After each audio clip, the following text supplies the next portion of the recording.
Dios les bendiga, amados hermanos. Que el Cristo de la gloria bendiga vuestras almas. Quiero leer Juan 3:11, que dice: de cierto te digo, que lo que sabemos hablamos y lo que hemos visto testificamos. Que el Señor añada bendición, salud, paz y unción a su palabra. Hoy quiero titular el tema El gran error de Job. ¿Alguna vez has leído el libro de Job en la Biblia? Cuando leemos el libro de Job, podemos ver a un hombre temeroso de Dios, íntegro, apartado del mal, perfecto. Pero a medida que vamos leyendo el libro, capítulo a capítulo, nos damos cuenta que Job buscaba a Dios, pero desde un conocimiento bien opaco de lo que en realidad es Dios. Vemos cómo se justificaba a sí mismo delante de sus tres amigos, y eso lo había alejado de Dios. Él en realidad no conocía al Dios que lo prosperó y lo cercó de bienes. Eso lo sabemos. ¿Por qué? Por lo que su propia palabra confiesa en Job 42:5, que dice: de oídas te había oído, mas ahora mis ojos te ven. Fíjense bien en esto, que Dios es quien exalta y revela el carácter íntegro y perfecto del profeta Job. ¿Por qué? Porque Dios lo conoce todo. Él nunca se equivoca, no miente. Juan 2:25 dice que Jesús no tenía necesidad de que nadie le diese testimonio de ningún hombre, porque él sabía lo que había en el hombre. Pero por las palabras de Job, este no conocía a Dios. ¿Cuántos hablan en los púlpitos y predican a un Dios que en realidad no conocen? Qué triste esto. Jesús se lo dijo a la samaritana en Juan 4:22: vosotros adoráis a lo que no sabéis, nosotros adoramos lo que sabemos. Y Jesús cinceló esta verdad cuando dijo en Juan 17:3: y esta es la vida eterna, que te conozcan a ti, al único y verdadero Dios, y a Jesucristo, a quien has enviado. El propósito del Espíritu Santo al darme este mensaje hoy es que todos los hombres conozcan a Dios, pero sobre todo los cristianos. El concepto equivocado que Job tenía del Señor no le sirvió de nada ese día que Satanás cayó sobre él como un rayo feroz, destructor, para arruinarlo, para amargar su vida, para cubrirlo con una sarna pestilente. Fue precisamente ese pobre concepto que él tenía de Dios que le permitió al enemigo tocarlo. Sabemos que Dios lo permitió porque había un propósito de Dios en ese pasaje en la vida del patriarca Job. Por eso es que por la ignorancia, por el concepto bien opaco, bien gris que tenía Job de Dios, fue que el enemigo pudo atacarlo. Por eso Oseas 4:6 dice: mi pueblo fue destruido porque le faltó conocimiento. Simón Bolívar dijo: un pueblo ignorante es instrumento ciego de su propia destrucción. Y también dijo: nos han dominado más por la ignorancia que por la fuerza.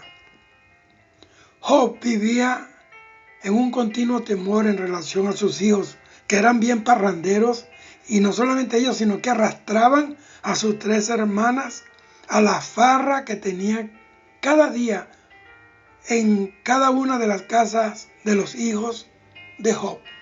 Eran 7 varones y 3 hembras. Es decir, que la semana se le iba a ellos de farra en farra, de parranda en parranda, de rumba en rumba, de comilona en comilona.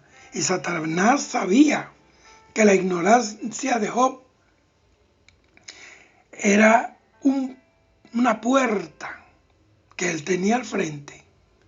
Y la ignorancia en cuanto a Dios era una puerta grande para poder quitarle los bienes que tenía, matarle sus hijos, postrarlo en ceniza con una sarna maligna, y aún su propia esposa le conminó que maldijera a Dios y se terminara de morir. Todo lo que Job tenía se lo había dado el Dios Todopoderoso, que él no conocía realmente, que solamente conocía de oídas.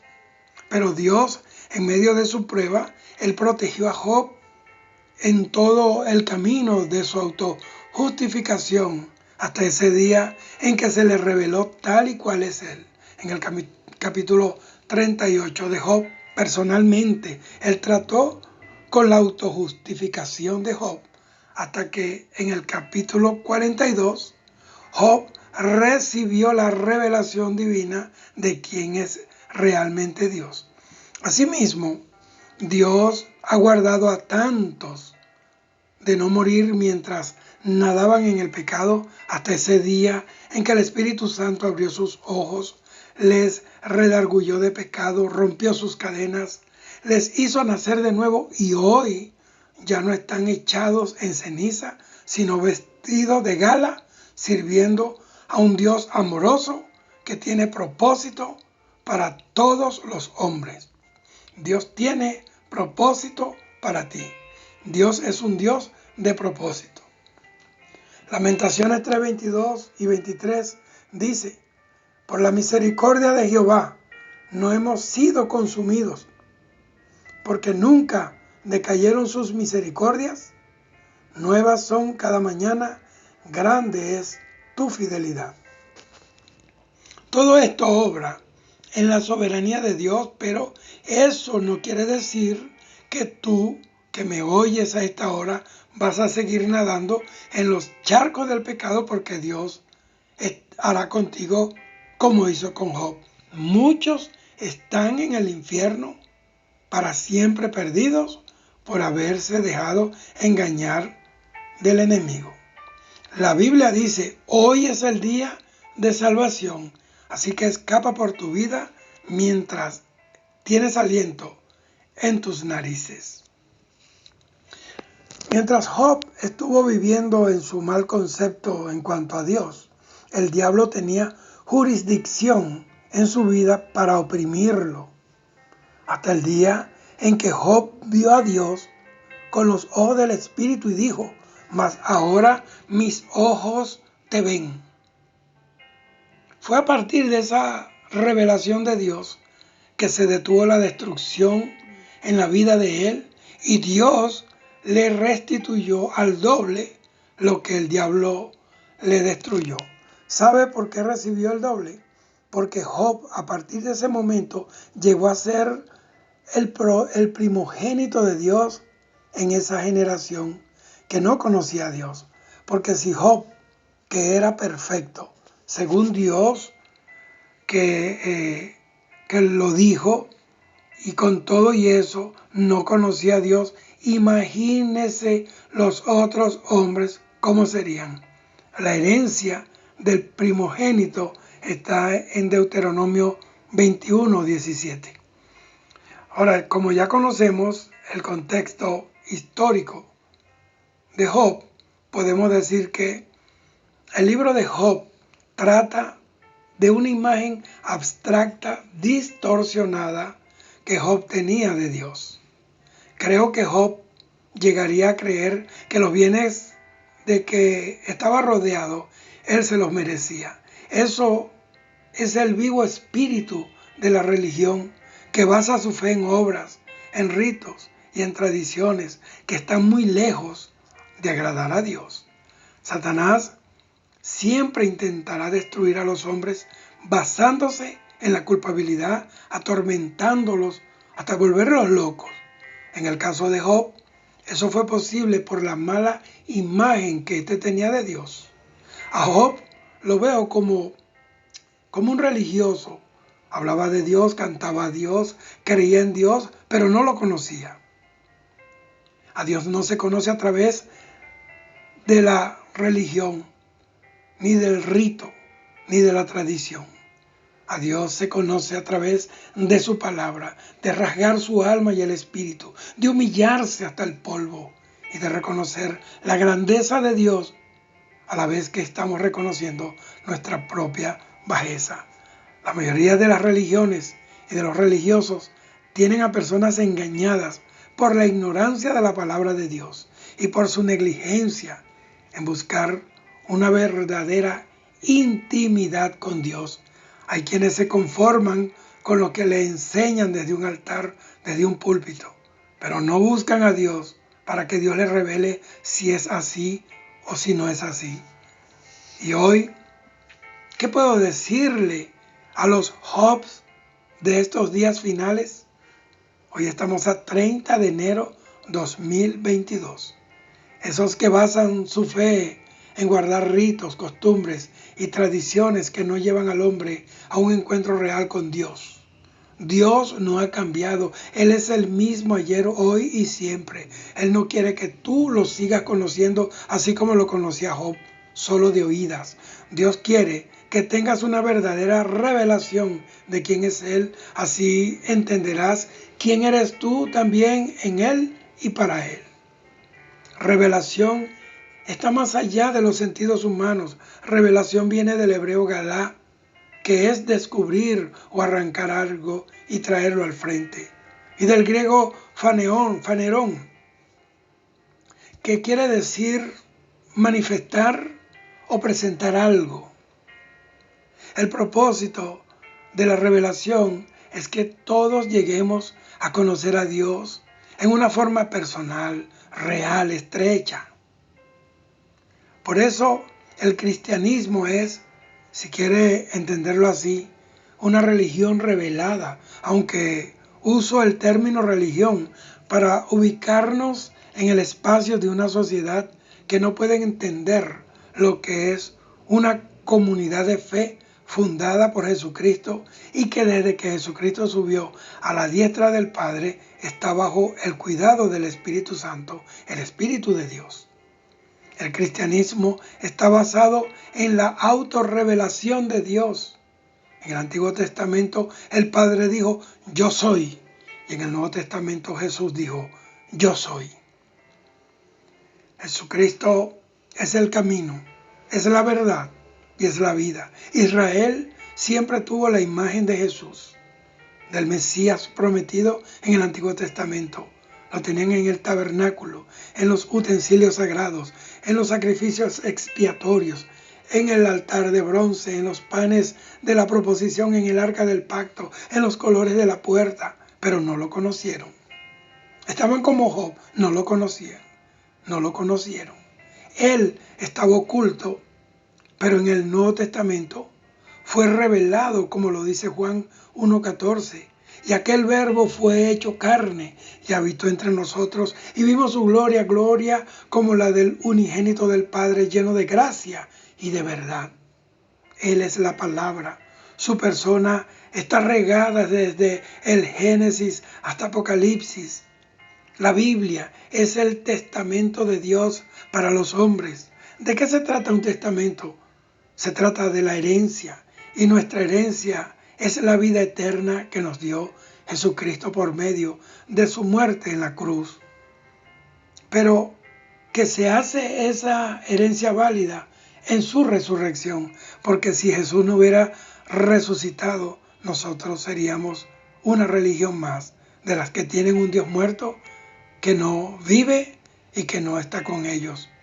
Oh amados, hermanos míos, por eso Pablo dijo en Filipenses 3:8, y ciertamente aún estimo las cosas como pérdidas por la excelencia, óigame eso, por la excelencia del conocimiento de Cristo Jesús, mi Señor, por amor del cual lo he perdido todo y lo tengo todo por basura para ganar a Cristo.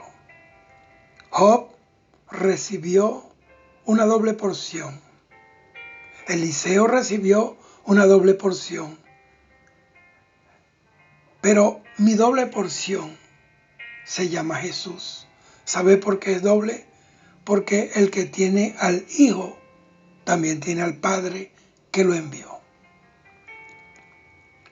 Job no conoció a Jesucristo en sus tiempos, pero lo vio en su espíritu como una promesa futura. Él dijo, yo sé que mi Redentor vive.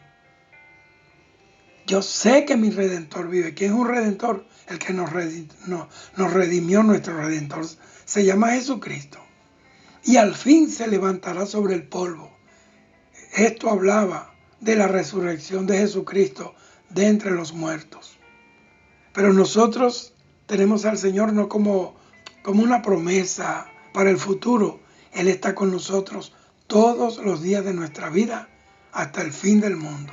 Él está allí cuando doblas tus rodillas. Él está allí cuando abres la Biblia para leerla. Él está allí cuando lloras en tus aflicciones. E incluso en este momento, mientras oyes este mensaje, Él está allí a tu lado. Pero ¿qué del diablo que hizo tanto daño a Job, hermano Ramírez? ¿Qué pasó con él? ¿Sabe qué? Jesús fue manifestado en carne para deshacer todas las obras del diablo. Él puso a Satanás y a sus huestes bajo el estrado de sus pies. Él le arrebató las llaves del infierno y de la muerte al diablo. Destruyó por medio de su muerte al que tenía el imperio de la muerte, que es el diablo mismo. En su victoria también nosotros tenemos victoria y tenemos autoridad sobre Satanás. ¿Por qué? Porque Romanos 16:20 dice, y el Dios de paz aplastará en breve a Satanás bajo vuestros pies. Pero esta promesa gloriosa solo se hace efectiva cuando reflejamos a la persona de Jesucristo, cuando lo respiramos por cada poro, cuando estamos dispuestos a padecer por amor de su nombre, aun si tenemos que dar la vida por Él, así como Él la dio por nosotros. Hoy quiero enumerar algunos puntos de las cosas que impiden que conozcamos a Dios. Óyelas. Primero, la falta de conocimiento y la mala interpretación del amor de Dios, de su justicia, de su carácter regio y soberano, así como de su posición como el juez de toda la tierra que tiene que juzgar el pecado y al pecador si no se arrepiente a tiempo. Y ese juicio lo tiene que comenzar por su iglesia, por los altares. Eso lo dice Ezequiel capítulo 9, con el juicio a los culpables. Hoy hay una cantidad de predicadores que convirtieron la gracia de Dios en un relajo, en un bochinche homilético y en una guillotina hermenéutica. Estos son los que la Biblia dice, Pablo allí en 2 de Timoteo 4:4, que apartarán del oído la verdad y se volverán a las fábulas. Hoy sigue en la iglesia del Señor Jesucristo ese espíritu de los fariseos, que ni entran ni dejan entrar a quienes quieren entrar en el reino de los cielos. Son muchos los que atacan el evangelio auténtico, real de Jesucristo, porque ellos saben que no reúnen las condiciones ni morales ni espirituales que exige el Señor en su palabra. Primera de Juan 3:3 dice que el que tiene esta esperanza a sí mismo se purifica, como también Él, hablando de Jesús, es puro. Y además de chocar con la infalible justicia de Dios, mientras, oiga esto, es algo que siempre que el Espíritu de Dios esté en la tierra y la iglesia esté en la tierra, va a haber una confrontación, va a haber un choque de la verdad contra la mentira. Bendito sea el Señor para siempre. Y esa gente así terminan alejándose como aquel joven rico de Mateo 19:22, que oyendo la palabra de Jesús se fueron tristes. Fue triste porque tenía muchas posesiones. El tener en la tierra las posesiones materiales, los bienes materiales, fueron más importantes para ese rico insensato que hacer tesoros en el cielo y alcanzar la vida eterna. Estos así ya están en la balanza de Dios. Los que son así, los que tienen esta conducta y sus corazones han sido hallados faltos, porque en el trono de su corazón reina el mundo, los bienes materiales, la religión, los placeres temporales de esta vida, cualquier embeleco que el diablo presente como más importante que la eternidad del alma. El diablo usa a mucha gente para confundir a los cristianos de estos tiempos tan peligrosos del que habló Pablo, en donde la única razón de subirse al púlpito es anunciar la venida del Señor por su iglesia. Y si un tema debe ser resucitado en la iglesia de hoy, es la lucha contra el pecado, la apostasía, contra el legalismo y el libertinaje. Ambos extremos están desenfocados de la verdad central de la palabra. El diablo es quien está guiando a la gente en una creencia errónea de que en la guerra espiritual no tiene ningún efecto para contrarrestar los ataques del diablo. Ese evangelio light, ese evangelio de guarapo, de comiquita que están predicando hoy, no tiene ningún valor en el campo, en el terreno espiritual. Nunca podrá derrotar y poner por fuga al enemigo y a sus demonios, porque no puedes atacar al enemigo con sus propias armas. Las falsas doctrinas son del diablo, son doctrinas de demonios. El libertinaje, la tolerancia del pecado, eso es armas de Satanás. Los que están capturados por un espíritu farisaico, por un espíritu libertino y tolerante, se niegan a toda máquina a escuchar mensajes como este que yo estoy hablando, porque el Espíritu Santo me dijo que hablara. Somos muchos los que estamos parados en la brecha del Espíritu Santo, pero comparativamente con el resto del pueblo cristiano, somos pocos los que quedamos defendiendo la sana doctrina, que no nos hemos vendido a nadie, que muchas puertas se nos han cerrado, pero que seguimos avanzando hasta la final trompeta. Parece que muchos cristianos de hoy viven en otra galaxia, en otro mundo, en otra realidad, que los desastres naturales, los terremotos, los tsunamis, las hambrunas, las pestilencias, los virus, las violencias, las injusticias y la amenaza de una guerra, una tercera guerra mundial, que es inminente, nadie la detiene, y el tiempo de la gran tribulación no les afecta en nada, porque ellos están muertos, insensibles a esta realidad profética que se está cumpliendo delante de nuestros ojos día a día.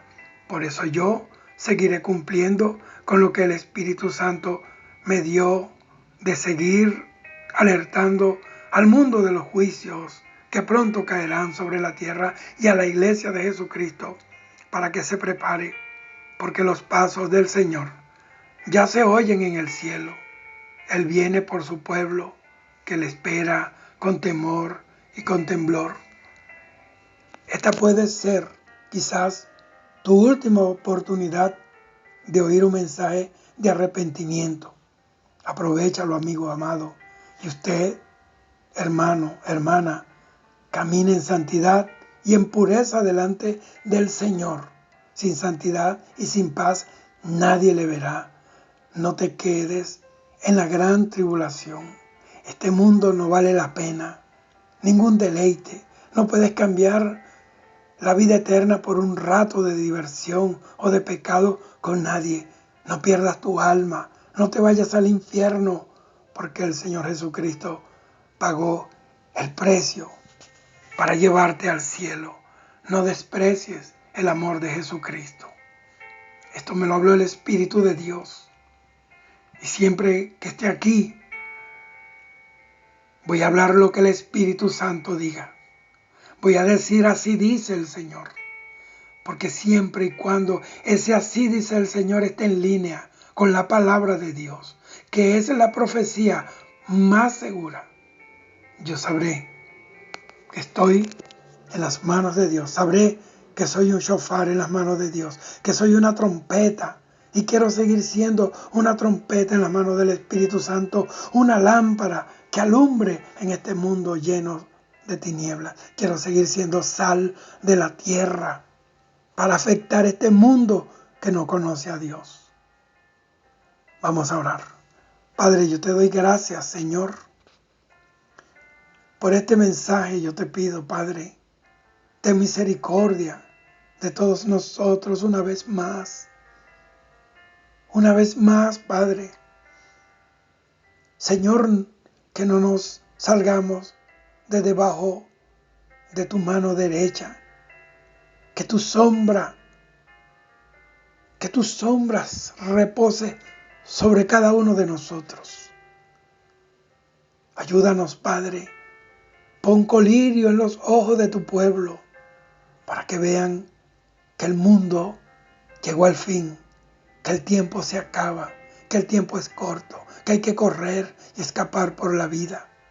Señor, ayúdanos y sosténnos en tu verdad en medio de tanta mentira.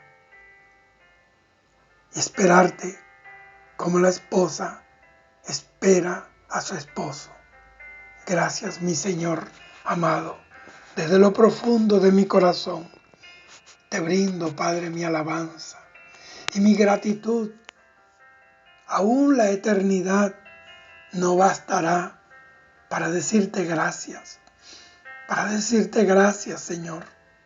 La eternidad no basta, no alcanza para decirte, Señor, gracias por tu amor, por tu misericordia, por habernos escogido y arrebatado de las llamas eternas del juicio final. Gracias, Señor. Gracias. Te alabamos.